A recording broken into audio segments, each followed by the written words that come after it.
All right. Well, welcome, ladies and gentlemen, to this episode of Truth Warrior. I'm your host, David Whitehead, and I'm joined by my good friend and partner, Chris Rusak from Modern Knowledge. And we're both doing this interview on behalf of Modern Knowledge. Our website is modernknowledge.ca.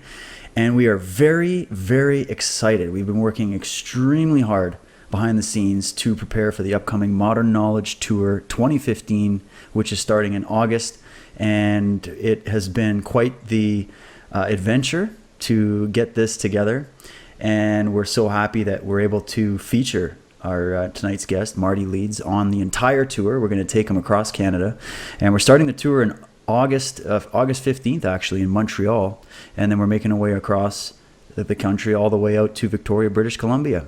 So thanks for joining in on this one, Chris. I always love having you co-pilot with me, and Marty, thank you so much. I'm glad we were able to finally organize this. So welcome to the show, brother. It's good to chat with you again. Yeah, it's good to talk to you.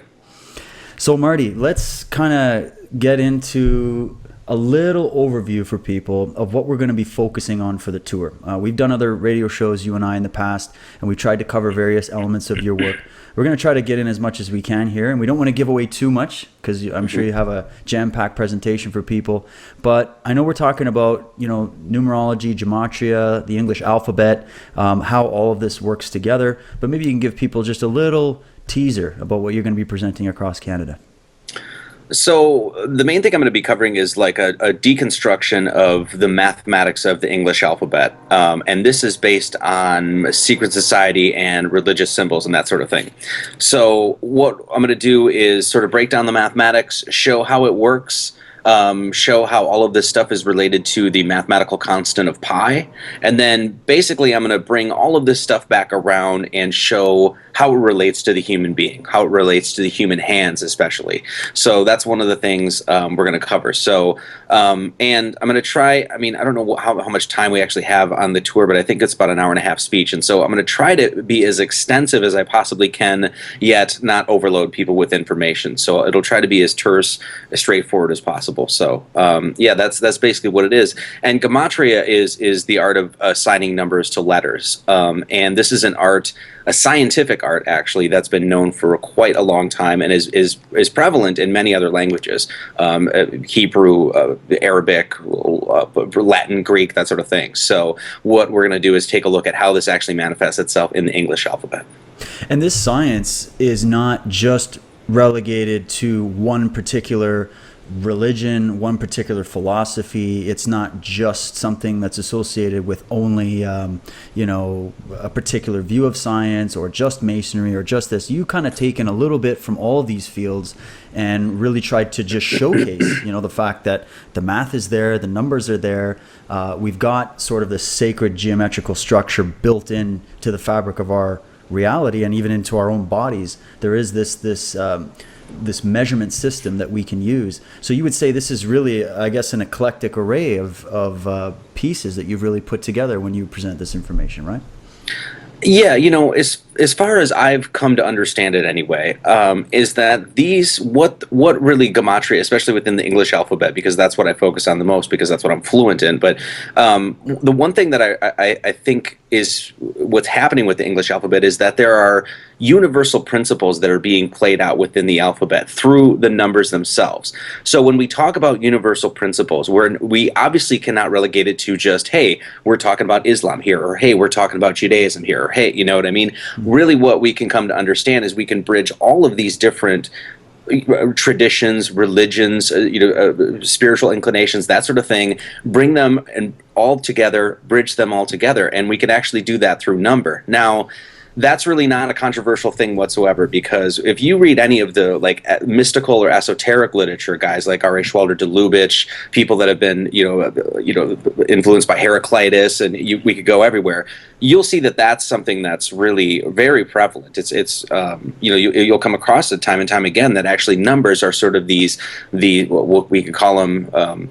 Forces from a creator being, if you will, principles, attributes, characteristics that we see in our creation, and we can understand these things through number. And this idea that it plays out in the English or that it plays out in alphabets is, once again, it's very, very old. And so when we talk about modern knowledge, really this is what we're talking about. It's really talking about ancient knowledge that is manifesting itself today through the very language that we're speaking. Yeah, so you mentioned Delubich and in his work in Karnak in Egypt, when he identified the Temple of Karnak and called it, I believe, the Temple of Man. And he was almost like that was a map of the human body. And what you guys were first referring to after the start of this interview, you were talking about math, language, and the body all having an interrelation with each other. It almost seems like, and the number 3 again is a prevalent religious symbol, the triad. I just wanted to know if there's any relation there for the layman that's first listening to this type of information.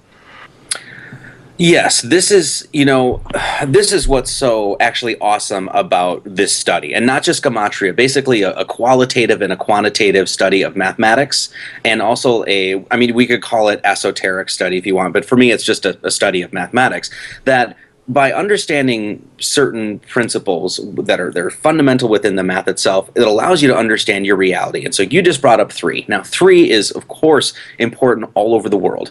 We can see it in symbolism all over the world. The Triskel, the Trinacria, the fleur-de-lis, the shamrock. We can see it in all these other religions, being like Isis, Osiris, Horus in Egypt, Shiva, Brahman, and Vishnu in Hinduism, Odin, Freya, and Thor in the Norse mythology, Father, Son, the Holy Spirit, etc., etc. So we have this concept of 3. Sorry to bump in there, but for Canadians, Marty, we've got it right on our own flag. We have the symbol of the maple leaf is 3, and it's broken into 3 sections of 3, which is interesting. Sorry, I just wanted to. No, it is. It's really cool. I'm so glad you actually stopped me there, because when you explain this to people, and they will start to see it.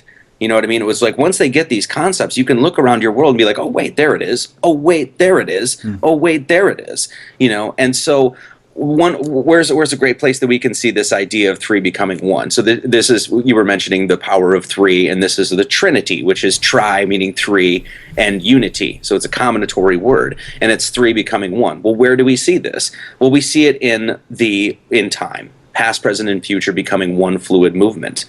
So here's a concept that's intrinsic. It's inherent within our own reality, and it can be easily understood through a simple number, and so this is why this study is so important. And what's really interesting about this is that when it comes to complicated mathematics, I'm a dummy. Like I'm not that smart of a guy. I'm kind of a knucklehead when it comes to it. The beautiful thing about this is that everything that I'm teaching is ridiculously simple. And in fact, I say if I can understand it, anybody can understand it, because I'm no genius. I don't have that big of a brain or anything like that. The beautiful thing about this is it's simple. And so that's what I hope to try to relate to the people. So Marty, just kind of as you're talking about that, for people that might feel intimidated in doing this kind of research, and they watch your videos, for example, you get very in depth and you're going into so many just awesome areas. I know I was drawn in when I first started watching it, and it's my beautiful hands. You should have been a hand model, man. That's right. But anyway, and we'll get to. I would have made more money. Yeah, probably. But either way, how did you? I probably asked you this before, but just for people that might be watching the first time, how did you break the barrier in your mind from, oh my God, now I have to research all this math in order to come up to all these conclusions and research this, versus, no, this is fun, this is interesting, this is something that is challenging my mind, but at the same time, it's not overloading my mind. How did you bridge that gap? That's actually a great question, because, when I actually got into, for a long time I had studied science, the hard sciences, corporeal science, you know what I mean? We're talking about just materialist. That was my focus. I read Stephen Hawking. I read the entire works of Carl Sagan, that sort of stuff. And I never, in my formative years, early years, and I never really branched out into religion or, syncretism or philosophy or symbolism, any of that stuff, because I thought it was all hogwash, really, So eventually I ended up, when science wasn't giving me that answer that I was really looking for, that there was so many holes that were left, that ended up, maybe you could call it like an existential crisis in my late 20s or something like that, really wanting to know my place in the world and, what I was doing here and that sort of thing. That ended up leading me into esoteric literature. Now, in my studies of esoteric literature, the one thing you'll come up to time and time and time again is this focus on numbers, that there's something mystical and magical going on with numbers. So, and numerology seemed to be a pretty big part of that. And so when I went into this, what I ended up doing was like saying, well, I can't understand any of the complex, trigonometric functions. I can't understand the mathematics necessarily, what's going on at CERN and in quantum physics like that. I'm not that kind of guy. So what I did is I just went back to the fundamentals. I literally went back to straight, what is the one thing that's universal? What does everybody know when it comes to this subject? That's add, subtract, multiply, and divide. Every single person can do that. It's just like everybody can, quote unquote, balance their checkbooks. Nobody has checkbooks anymore, but you don't get what I'm saying. Everybody has that like inherent ability. So that's what I focused on, saying that maybe we, kind of missed something. Mm-hmm. And in my opinion, we have. In my opinion, that there's a whole other aspect to the study of mathematics that's simple, it's beautiful, it's harmonious, and I think that we've missed that. And so I want to go back and try to focus on that, because I think this is what all of these ancient polymaths and mystics and every, they all knew. They all absolutely knew that this was this sort of language of a creator, and we don't need to overcomplexify this. We don't need to convolute it. We don't need to make this ugly, and you know what I mean, where it's just like, I got a headache even looking at math. No. We can actually just get right down to fundamental principles. Yeah, and it's interesting you bring that up, and doing a lot of studies on what the people down at the SETI Institute, the Search for Extraterrestrial Intelligence, are doing. Their number one fundamental principle is any communication with another off-world civilization will be done in math, because math is a universal language that it almost seems like math spills out of creation, and that's where it almost blankets the universe in a universal language of sorts. And then from that math is derivatives like the English alphabet. Is that sort of the way it plays out then, on that scale?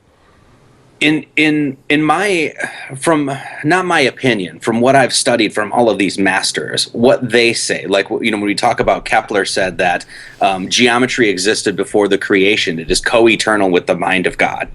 Right. Oh. So basically what Kepler's saying is that, and Kepler, once again, here's a genius guy, that I've only just kind of learned from or whatever. This guy's saying that, look, man, this entire creation was manifested in a mind of a creator. And then when that creator essentially decided to make this creation, it used these principles of number. That this was the language, it was the life force. So everything in our creation is this sort of matrix of number.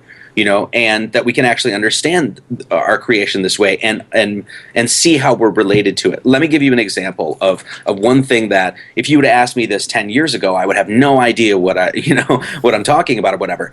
I was hiking in the woods with my girlfriend. And, we're just hiking along, and I'm just kind of not paying attention. And all of a sudden she stops and she's like, oh, look at this. And she points down, and there's this little snail there. And it's just the cutest little snail, right? And it had the Fibonacci swirl right there. It had the golden spiral that many people are, kind of hip to now. And I was like, oh, that's, look at that. That's really cool. And then right next to it was this pine cone. And sure enough, the pine cone had the Fibonacci swirl in it, this golden spiral swirl. And then right under this, there was this branch that was, branching up. And as I know this, so it's easy for me to see or whatever, but this branch was tilted to 137.5 degrees. The leaves on it were. Well, this is called phyllotaxis, and it's based off phi, the golden spiral, the Fibonacci sequence, et cetera, et cetera. And I'm framing all of this. Right, I actually grab my camera and I'm like framing all this, and then my girlfriend, she puts her finger into the frame and she's just like pointing to everything, and I'm like, oh yeah, that's right, your finger's built off that too. Yeah. So all of these things we're talking about, the snail, the branch, and the pine cone, and you are all built off very simple mathematics. In fact, the mathematics that can be found within a pentagram. Within literally just drawing a star. So, when we talk about these, basic fundamental math, this is what I want to do. I want to go back, in our modern time, and go back and learn the ancient knowledge, and bring that back. Because once people understand that, they'll see it everywhere. And it makes more sense. It allows you to see harmony in our creation. Do you know what I mean? So the ancients then were more focused or fixated on the geometry of the universe, or was it the mathematics itself? Or do the two just go hand in hand with each other? Yeah, I mean, I think that they're, two sides of one coin, if you will. Yeah, You know what I okay. mean? You know, it's almost like geometry creates the spatial relationships, as where numbers are more the qualitative aspect of it, if you know what I'm saying. You know, like almost like here's the song I'm going to play, and here's the notes of the Okay. song, if you will. You There's know? like a system of measurement, but then there's just, like you said, when you see it and observe it in nature, you're seeing a pattern there. And then we in our different languages or whatever, we interpret that into numbers.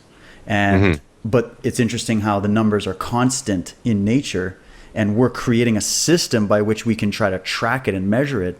Do you see that the system we've come up with, and you're going to be talking about the alphabet as well and how that relates to numbers and everything, do you think that the system we've developed to interpret this universal geometry, do you find that it's pretty spot on, or do you think that even that is still trying to wrap itself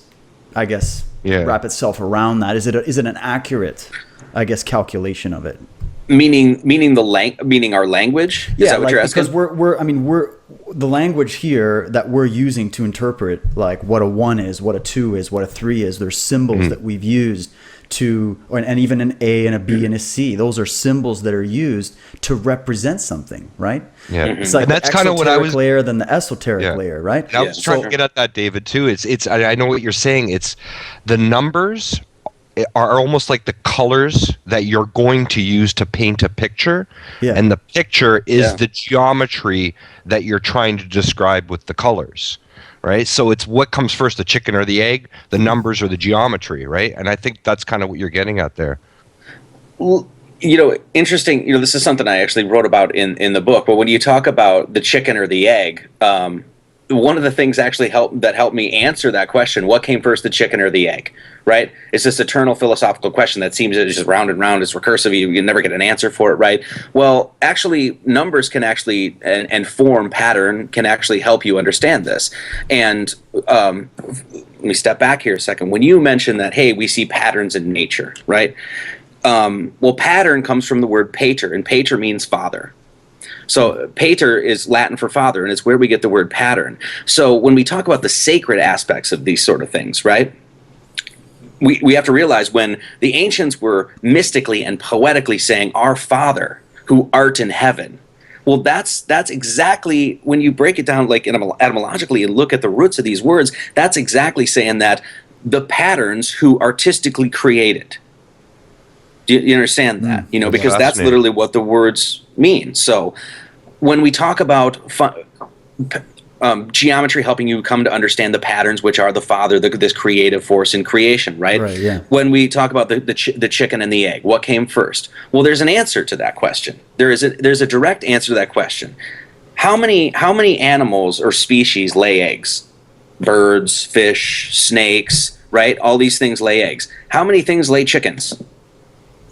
Chickens. The chicken is one form in creation. The egg is an archetypal form that has been around, that you see in all these different, and even you were sprouted from an embryonic egg. That's right. So what came first, the chicken or the egg? Well, math and your study of symbolism and geometry is going to tell you the egg came first. The egg came first.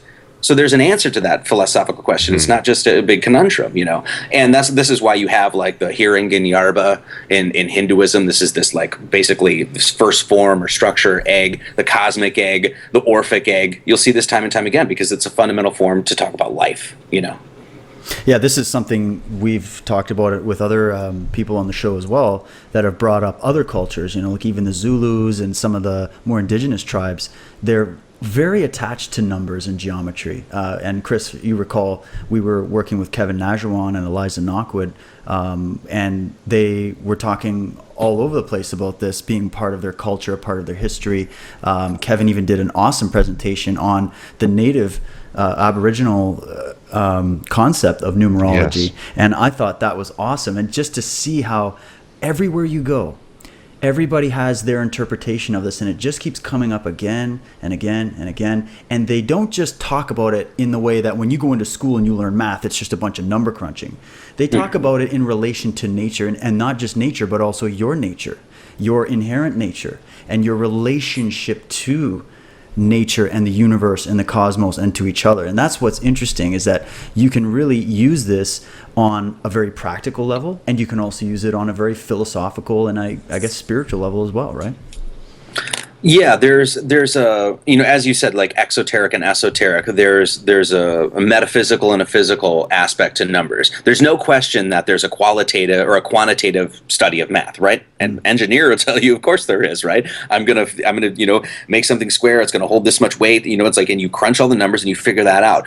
The thing that an esoteric study of math will lead you to is the fact that there is this sort of mystical aspect of math, and the fact that it's mathematical and there's an exactitude and precision to it that allows you to actually verify that there is this sort of magic creative force within it, so it allows you to see both sides. So the one thing that I'm trying to show is that, okay, modern science, contemporary science, is trying to basically understand the creation of our universe through physics. Physics is basically the box that they throw everything in. Now, when they do this mathematical deconstruction of the beginnings of the Big Bang, and they try to find the Higgs boson and stuff like this, they're understanding math in this just narrow-minded way, just very skewed way of looking at mathematics, right? And you can prove that you can use mathematics in all of these different ways, and once again, you can prove it with the exactitude, and you're going to get the same result again and again and again. You know what I mean? So therefore, there's a verifiability and repeatability to some of the things that that we're going to be talking about on the tour. Because we could talk about mirroring in mathematics. We could talk about how numerology actually will produce theorems, not theories, theorems. Things that can be proven. We could talk about how mathematics has manifested itself in language. So all of these things, and I think in general, and through all academia, most of this stuff is just dismissed, and that's really tragic, because it really answers so many questions. I know it has. I mean, I don't want to speak for you, Dave, but I mean, just talking to you, I know that some of the things that I've expressed is like, wow, that is just unbelievable in many respects, and yet it's verifiable. So that's what's so beautiful about this. And it's cool. That's what I like about it when you get into the numbers and you get into the geometry, is because, like, my personal goal and the whole reason I started the show that I did, the work that I do, the whole reason Chris and I started Modern Knowledge in general, was to bring forward information that was inspiring and that was truthful, and that we were trying to get at the truth. We were trying to get at the answer, to all these questions and issues that we're facing today, and on many different levels. But what's cool about the mathematical aspect of it is, 2 plus 2, 2 and 2 equals 4. There's an answer. There's a truthful answer. And then there's also an incorrect answer. So to find truth, geometry and this universal understanding of mathematics is a great place to start and to look at it through that lens if you're trying to discover the truth about something, is because it can be proven, it can be demonstrated. As you said, you can walk out into the forest and you can see repeated patterns again and again. That's truth. That pine cone, that has that geometry built into it. That snail shell has that geometry built into it. There's no negotiating that. That is just what it is. And that's what I really like about it, is it's right there and anybody can test it out. And this is the thing that's so great, because when we look at comparative mythology or syncretism, or trying to branch, like, okay, well, what do the Taoists have to do with the Anasazi? You know what I mean? Like nothing, right? They live half across the globe and yada yada yada. Well, when you look at it through these lenses, with this this fundamental language of mathematics as your foundation, the connections you can make are all over. And the reason you can make those connections, because whatever culture it is that had sprouted up, reimagined this base of information, and they did it in their own time, in their own geographic area, and they were products of their environment and time and things like that. And so they created, it was almost like every culture or tradition or religion or whatever is like a different garment that is expressing this same fundamental knowledge, that is learned Gnostically. It's learned Gnostically. It's not like, oh, I got some ideas, I'm going to, figure it out here, and then I'm going to spill it on you, and maybe it's true, maybe it's not. No, they went to nature, and they said, what's nature doing? Yep. Well, nature's going to be our teacher. How does nature speaking to us? Well, don't listen to Marty Leeds. What the hell does he know? Listen to Galileo, listen to Pythagoras, listen to Socrates, listen to these guys. They're going to tell you that mathematics is this language of a creator. It's the language of this creation. So you want to learn about the creator, you want to learn about creation, you want to learn your role and your relationship to it? Here it is. This is the way you're going to do it, because math is the one universal thing. Out of all the cultures, is the one, the angle of a square. If you make this side 1, it's going to be square root of 2. It's going to be that way all the time. It's never going to change. Yeah. So I just wanted to ask a quick question now. What does your research tell you about what the ancients would know about the concept of the infinite? So a lot of people speak in general terms of our universe being infinite, or the creator being of infinite love or infinite light or infinite dimensions. Is infinite built into the studies that you do? Is it part of the number system, or have we not yet gotten to the point where we can erase the word infinite from our language? Or does infinite really exist in your numerical evaluations? Let me try to tackle it this way. The whole mathematics of the English alphabet is based off the transcendental number, an infinite number of pi. Which is it's the ratio of a circle's circumference to its diameter, right? So this is what we're going to be covering. So pi is an infinite transcendental number, and when it's infinite, it's irrational as well. And so basically, what it's saying is that it has this string of decimals, and the decimals never repeat. We don't see any pattern within there, and so we have this infinite number. I think there's been 10 or 13 trillion digits of pi that have been calculated this far, and we still don't see the end of this thing. So when we talk about mathematics being this sort of language or lifeblood of creation, then we ask, hey, is there infinity in creation? We don't have to ask. Yeah. All we have to do is look to pi, and pi is going to tell us that yes, there is, and this is how I'm going to show you this, and this is one of the ways, in my opinion, of how the creator speaks to us, so what else did I want to say about infinity? Infinity is really interesting too, because when we talk about the sort of metaphysical or spiritual angle of this concept of as above, so below, right? We all hear this. Dave and I have talked about this multiple times. I'm sure you've heard it numerous times in all the podcasts and things you've done. This whole concept is it's been shared worldwide. Australia, natives in America, everywhere. Europe, obviously, it's steeped in alchemy and Freemasonry and yada, yada, yada. This concept of as above, so below. Everything that's out there is within here. Everything that's out there is a reflection of what goes on in the human temple. Well, when you look at the word infinite, finite is small. That's what finite means. So compared to the entire universe, what are you, Dave and Chris? You guys are tiny. You guys are super small. You're finite. So where is the infinite? It's in the finite. So where does infinity rest? It rests right here. So that's what the word's telling me. This is what pi is telling me. Well, I got a good chance that that's probably going to be correct, because this doesn't come from the concoction of my own imagination. I'm going to look to the word. I'm going to look to the math. What is it telling me? That's what I'm going to go for. Yeah, I was always fascinated with that whole concept. That was a great answer, Marty. And pi is the proof right there that the infinite does exist. And I've always gone over this hypothetical scenario in my mind where you would take an object and then you can cut it up into an infinite number of pieces, but you can always cut those pieces into an infinite number of other pieces. And just like you said about the human body, I basically see it as everybody's in the center. It doesn't matter how big on the scale you are or how small on the scale you are. You're always going to be the center of your infinite universe, because you can always divide yourself by 2 repeatedly, or times yourself by 2 repeatedly. So you're always going to find yourself in the center. So it's a concept I think a lot of other people are starting to grasp now too, that there is no here and now. There's an infinite above and an infinite below each individual person. Yeah, that's I think it's empodecales or there's a word for it. There's a No, it's not. That's not the word. It's like some Greek. I don't even know who it is, but it could have been Saint Augustine or Hermes or Saint Bernard of Clairvaux. It doesn't really matter who it is. But there's this quote where it says, "God is whose center everywhere and circumference nowhere." Oh wow! Okay, I'm writing that down. Pretty much sums it up, right? And what's beautiful about this is that's true.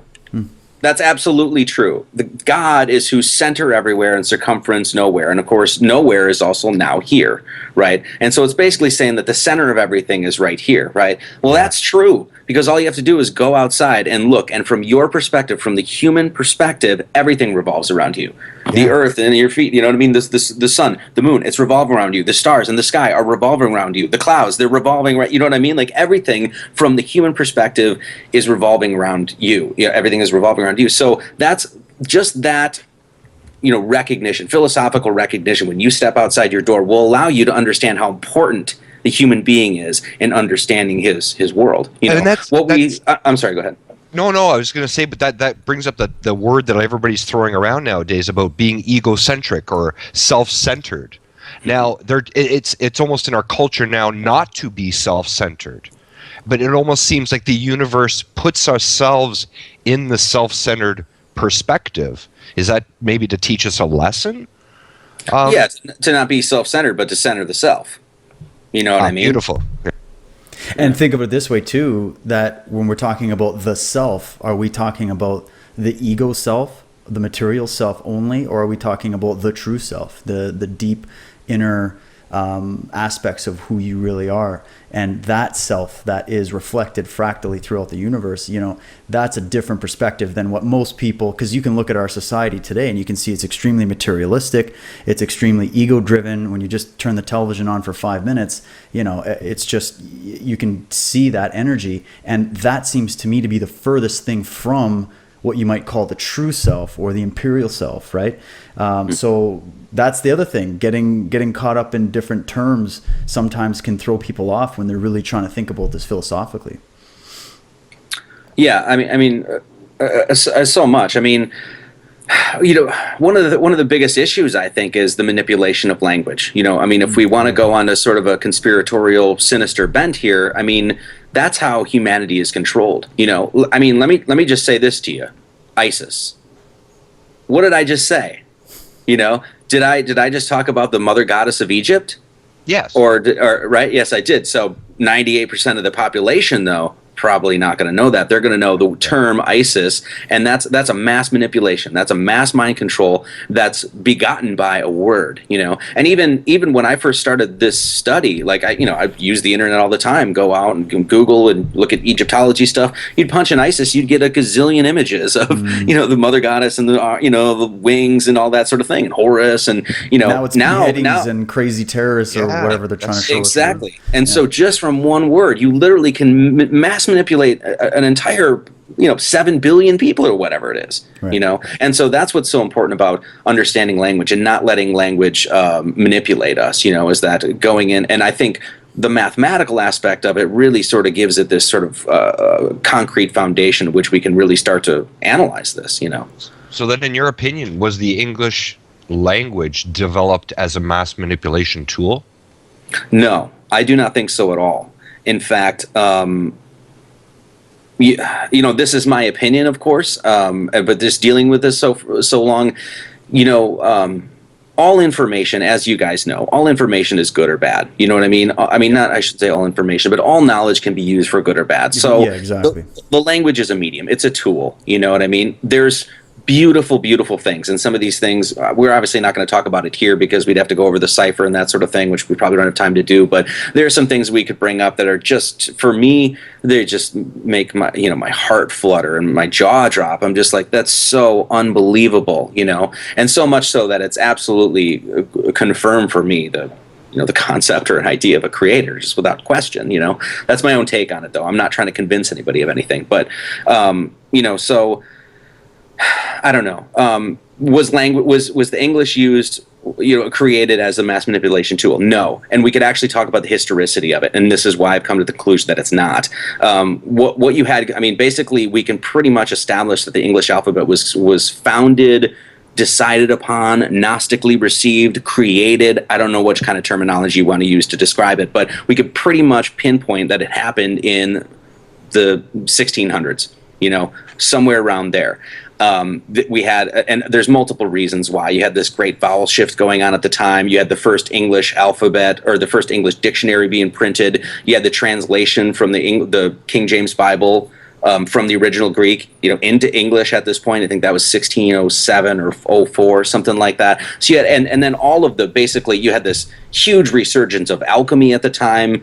Guys like Giordano Bruno, Athanasius Kircher, Henrik Nolius. I mean, just a cast of characters that were all focused on enlightenment. That's why it was on the cusp or whatever, or on the tail end of the Renaissance. Renaissance means rebirth. It was a rebirth of spirit. It was a rebirth of understanding man's place here, and this is why you had all this stuff going on. So what you also had going on at that point with the founding of the English alphabet was also the beginnings of Freemasonry. The establishment of Freemasonry. And the issue with, as Dave and you and I have talked about this on your show, in fact, I think the last time I was on, we talked about this, that when you read the literature about the history of this, that Masonry was this noble institution that has been corrupted, that has been bastardized, it's been perverted, it's been usurped, and there's actually a history of this. We could talk about Julius Evola. We could talk about the what's his name, Duke of Brunswick. I know that you posted a few quotes, just really really enlightening quotes about what's happened to this institution. And one of the things that I'm going to cover on why this makes sense is that one of the things I'm going to cover with on the tour is that how Masonry is actually trying to keep and pass on this information, and that this is why it's been overtaken. Because once again, if you can control the wisdom, you can control the language, you can control masses of people. And it's like you said, it's a tool. And if you have these different groups that do understand that knowledge is power, that if you have a certain amount of knowledge and understanding about the nature and the way things are built and the way things are, how things come to be, this is what Masonry is, to build, right? What this knowledge can be used for. It really is just the ancient knowledge from Egypt and before. We've even talked to Dr. Carmen Bolter, we've talked to Michael Tessarian and many other scholars that go way back beyond that, to the Druids, to even pre-Diluvian civilizations that may have come to these same understandings and kept this knowledge. And what's happened is this knowledge has just been filtered throughout history, and it's been used by both sides. It's been used by, you might call it, the good guys and the bad guys, just to keep it simple. And so when you have this geometry built into our cities, built into the temples, built into all the religious writings, it's encoded in the Quran, the Bible, the Mahabharata, all these different books and relics from the past. They're all reflecting this. And religion has been used as a way of maybe trying to help enlighten people on one level, and it's been used as a way of enslaving people and allowing more control to come into play. So it really does show, when you take the big picture, that this knowledge we're talking about isn't of itself something that is inherently good or bad. It's what is it being used for? And I always like to stress that point, because the minute you and me, Marty, start talking about certain things, little words pop up, Masonry, whatever, you get all the comments and all the feedback. People instantly have a knee-jerk reaction to it. We have to really make it very, very clear that we're talking about a body of knowledge here. And you can take it on board and use it for something that's good, or you can take it on board and use it for something that's negative. The choice, lies with each individual, right? Yeah, and you're making such a great point here, because especially with Masonry, like when I talked about it was hiking, and then it was the snail and the pine cone, and then the branch that lifted up. Well, the branch, that the leaves were, they extend themselves out, and they rotate themselves around the central stalk of the branch in this particular way, and it's called phyllotaxis, and it's 137.5 degrees. Very simple thing to understand. All you need to know is the number 137. Well, guess what, man? The Freemasonic square and compasses actually encodes that number. In the original, the compass was open to 47 degrees. The square was open to 90. Obviously, it's square. So 90 plus 47 is 137. So the symbol in and of itself is actually trying to tell you about this fundamental degree in which the entire botanical kingdom grows. So what's evil about that? Now, if you hide that knowledge, right, and you keep it from people, and you don't tell them about, like, hey, how you can find phi in a pentagram, you hide that from people, then you got something, because then people are dumbed down. Then they look out in their universe, they go out and into the patterns of our world, and they don't understand anything. They can't make sense of it. They can't find the order. Well, this is what one of the things these secret societies are doing. Now, I also have to say, since we're on Masonry, I don't think all the secret societies of the world have been for such noble purposes either. Though I feel this way about Masonry because I've read enough Masonry, the people of the past, 1800s, that sort of thing, to see this. But when I look at Skull and Bones, I don't really see too much good happening there. It's pretty much just hardcore negative shit. Pretty much. I mean, that's what I see. Maybe I'm ignorant or whatever, but when I see that, the presidential candidates, John Kerry and George Bush, that are going to, basically, once again, two sides of the same coin, and they're both going for power and, world domination and to promote wars and stuff like that. I don't, when I look at that, I don't really see too much good there. So it's really important to know that secret societies is the same way. It's a body of knowledge. Good secret societies can grow up. Bad ones can come up too, Right. Now, when you think about, Marty, let's get back to sort of like thinking about mathematics again. You've, we've spoken a little bit about this in the past about how our education system today is teaching math to kids. Would you have something to comment on how maybe it could be better introduced to children, especially now I'm a young father. I've got two beautiful girls that I have to raise up and give them some kind of foundation of knowledge. And the best way to teach something like mathematics would be to take them to nature, right? It would, and shouldn't our education system evolve to that point as well, where we can really start looking at it from that perspective? Because that's how kids see things anyways. They don't see things all logically, chronologically broken down. That's very hard for them to get around. And that's why they're always bored and they drop out of math, like me, and they don't really follow up on it. What's your take on how we could better introduce mathematics so that it's fun, it's creative, and it's actually something that has some more meaning to it? Yeah, first they don't send your kids to public school because it's not schooling at all. It's in my opinion, it's complete indoctrination from every subject. So that's my take on that. I've had an enormous response from people online with how I teach this, and I think the reason that I've had that response is that, number one, I don't complicate anything. It's like, here, I'm going to tell you something. I'm going to lay it out right in front of you. And then when I'm done, you can do it yourself, right? And, when you look at what you were saying about taking kids out into nature, it's like, you want to learn about phyllotaxis. Well, where's the best place you're going to learn about phyllotaxis? Where it happens, in nature. You want to learn about phi, right? You want to learn about the golden ratio, the golden spiral. Where are you going to find that? I don't know. Your whole body. You know what I mean? And so it's like, learning these things, it's like, one of the things I actually talk about is the property of 10, about how 10, this is the Tetractus. I mean, we could go into a whole bunch of things here, but the power of 10, the 10 emanations of God, this whole thing, that the principles of the entire universe work off 0, 1, 2, 3, 4, 5, 6, 7, 8, 9. It's probably something that I'm going to cover in the lecture. But if you come to understand that and you say, well, where do I find that? I don't know, right here?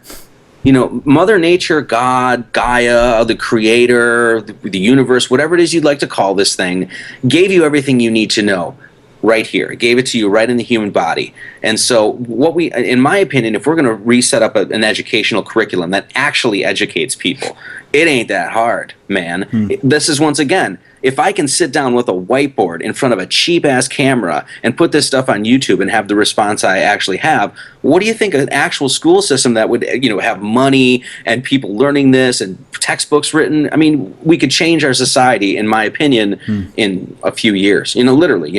Maybe that's overly optimistic or something like that, but I don't care.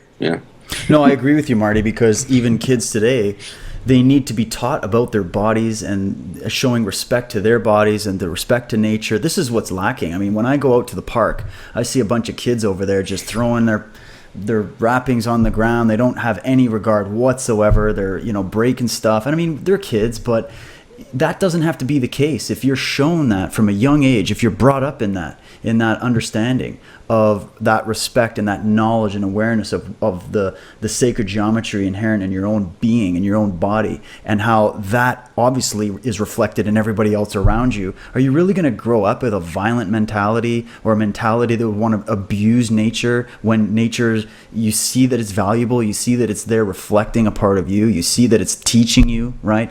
When you show children this, they will understand it. I don't know why. I guess the modern education system, I guess I do know why, but let's just say hypothetically, I don't know why they're not getting their head around this, because the kind of mentality kids are coming out of it is no respect for themselves, no confidence, confusion, boredom, and negative behavioral traits. So clearly the proof is in the pudding, as it always is. And I think that it's about time that we use this vehicle that we have, and this is what Chris and I are trying to create with Modern Knowledge. It's just another vehicle that people can educate themselves. If you're a parent at home right now watching this interview and you're interested in how to do this, go to Marty's website, come to our events, look up this information, do the research yourself, and then start educating your kids. I know that's what I'm going to do, and I think the more we create our own system of educating people, our children, that'll really start that ripple effect you're talking about, Marty. And I agree, it wouldn't take a long time if you really think about it. Plus, if you taught your kids, even if you just like homeschooled your kids on certain elements of math, like, you could set up a curriculum very easily, and as a summer, they could be really advanced, because once again, this stuff is not that complicated, right? And then those, the kids that actually learned this stuff in the summer, they came back, that next year, and they were talking, they knew more stuff than the teacher. They could really blow away anybody in the classroom, because it's like, look at all this knowledge I know. It's really interesting. It's interrelated. It shows how you are connected to everything else. To me, that would just be exponential in how fast it would grow. And I talked to I had Dr. Carmen Bolter on the podcast, and she was talking about her interactive view, about how she's, which is fantastic. It's like, if finally somebody's given somebody else, a model or something like that to go off of. It's like, where this is, she was really just kind of like upset and thinking back about all the schooling that she had. And when she had, I think one of the things she was talking about, she had like 4 years of French, and you would get out of 4 years of French and you couldn't even order a pancake at a French restaurant. You could pass the test. Yeah. You could pass the test because you regurgitated everything, but you didn't learn anything. Well, that's the same thing with math, man. I'm a college dropout. I got a C in college algebra. And that's terrible at math. And yet here I am writing books on pi. Go figure. Yeah, myself too. Growing up, I really disliked math. I saw the disconnect where it was just numbers on a piece of paper and there was no means to an end. Yeah, you get the answer right or get the answer wrong, but never truly seeing the connection that it has to the universe around you or to yourself personally. And it was only until I think grade 12 when I took a physics course, and physics was the first opportunity where I saw, wow, like this number actually represents something out in space. It represents a planet orbiting, or a moon orbiting its planet, or it represents the formation of a galaxy. And then you start branching into all of the other modalities of mathematics, the geometry, the algebra, and seeing that flourish. And again, it's fractal in nature, I guess, and the as above, so below principle is represented in physics itself, but in our institutionalized societies, they never really go there. They stop at certain, there's certain roadblocks put into institutionalized teaching of mathematics. So it was very refreshing to hear both of your opinions on that matter. And I think it was a great suggestion there on how to go about homeschooling your kids and introducing them to fresh ways of looking at mathematics. That was brilliant. Well, thank you, by the way. Our entire world has been occulted. Our leaders, as far as I see it anyway, are dark occultists. They're dark magicians, and so they know this information. And so they're going to do everything in their power to make sure that you and the next generation and the generation after that, your children's children's children are not going to learn this. So that slowly, that they can, keep getting power and covet that power, and eventually dumb us down. We're not going to be able to we won't even have access to this stuff anymore, at least as far as, how much we have today, like with the internet and the fact that, Marty, like you said, you can go on YouTube, you can make a video and you can show this to people. If we lose that ability completely, then, it'll definitely be more difficult. But hopefully we've done a good enough job doing this interview right now, just to maybe inspire someone to go look into it a little bit further. And if they ever do hit that kill switch, at least we reach as many people as possible, and there'll probably be another way that we could communicate this information. Yeah. Oh, that's a good way to say it. Hopefully. I mean, there was some a level of like expediency or whatever when I first started doing this, because it was like, God, I have this, I need to get this information out as fast as I can, you know? And so it was just this really heady, and it was a fever pitch or whatever, like, you know, absorbing all this information and writing it down and, you know, and that sort of thing. And so it was like, I felt like, yeah, we have this opportunity right now to reach everybody. Like Mother Nature or God or the universe or whatever gave us this platform that is the internet to reach one another and have these conversations and express this knowledge. And I'm sorry, but, you know, I think that I get a little like one up in my column or whatever, because when I talk about the simplicity of mathematics, because look at this thing that we're on, it's the internet. And what was it created with? 0 and 1? That's right. So that just shows you if there is sort of any fractality, if that's even a word. I think I just Dr. Seuss the shit out of that. If there's any fractal nature of our reality and things like that. And in one respect that the internet is some sort of model or reflection of reality, then it's saying that reality is actually built very simply. And that the complexity derives from this simplicity. And that's what I see with my own study of mathematics. Well, Marty, we should do some videos. We're going to be taking you across Canada, and we're going to be camping through Alberta and Vancouver and British Columbia, and there's a lot. We're going to have a blast. blast. Yeah, a lot of leafs, a lot of pine cones, a lot of lots of pine, lots of snails, lots of snails. So we'll take you through. We should do some videos. We should do like let's show people. Let's have some fun with this and show people that, you know, learning can be fun. You know, we can actually get in there, and you can get out there and practically get your hands into math instead of just sitting there trying to calculate it in a room with fluorescent lighting all day. You can go outside. You can learn this yourself. And actually, dude, I want to learn this more. Like, you got to show me some more of this as well. So we'll take you through. We'll do some great videos, and maybe we can help educate some more people with this.